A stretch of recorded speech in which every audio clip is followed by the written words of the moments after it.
To your favourite YouTube channel mister PSR और आज हम एक बहुत ही कॉमन वर्ड के बारे में बात करने वाले हैं, क्यूसेक। इस वर्ड को अक्सर हम टीवी और न्यूज़पेपर में जुलाई के महीना में सुनते हैं। जुलाई के महीने में जब बाढ़ आती है और डैम पे खतरा आ जाता है और वाटर एक सेफ लेवल के ऊपर चला जाता है, तो उस खतरे को कम करने के लिए उस वाटर को छोड़ दिया जाता है नीचे रिवर्स और कैनाल के थ्रू प्लेन में।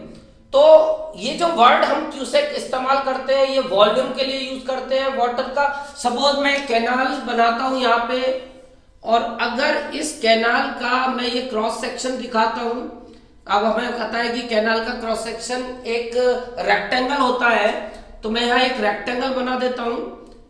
अब इस कैनाल का अगर मैं 1 फीट लेंथ, 1 फीट विड्थ और 1 फीट की हाइट अगर कैलकुलेट करके इस वॉल्यूम को मैं देखूं, और इस वॉल्यूम से 1 फीट लेंथ,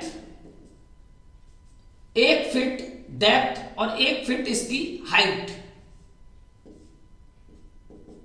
ये क्योंकि 3D फिगर है तो मैं यहां पे इसको अगर दिखाऊं तो ऐसे दिखा सकता हूं। एक क्यूब,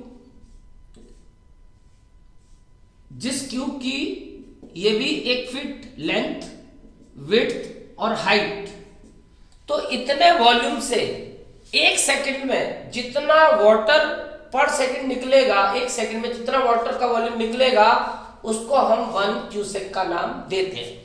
अगर इसको डिफाइन करें तो CU जो है वो क्यूबिक है। अब क्यूबिक अक्सर फीट की बात करते हैं हम, क्यूबिक फुट, और SEC फॉर सेकंड,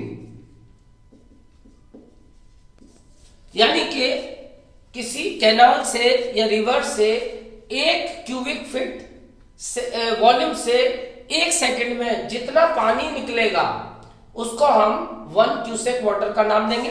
और अगर हम लीटर की बात करें तो 1 क्यूसेक इज इक्वल टू लगभग 28.317 लीटर्स पर सेकंड जो वाटर फ्लो करता है, इतने लीटर पानी, तो उसको हम 1 क्यूसेक का नाम देते हैं। यानी एक बहुत बड़ी यूनिट होती है ये वॉल्यूम की, और अक्सर इसका इस्तेमाल भी किया जाता है कि इतने 1000 क्यूसेक पानी छोड़ा गया। तो अब तुम सोच सकते हो कि 1 क्यूसेक में 28 लीटर लगभग पानी आता है, तो अगर 1000 क्यूसेक पानी हमने डैम से छोड़ा है तो इसका मतलब 28,000 लीटर पानी 1 सेकंड में फ्लो करेगा उस कैनाल के एरिया के पर्टिकुलर वॉल्यूम के थ्रू। तो 1 क्यूसेक मतलब कि कितने क्यूबिक फीट, यानी 1 क्यूबिक फीट वॉल्यूम से 1 सेकंड में जो वाटर फ्लो करेगा उसको हम 1 क्यूसेक का नाम देंगे। तो मेरे हिसाब से ये कॉन्सेप्ट क्लियर हो गया होगा। Thank you.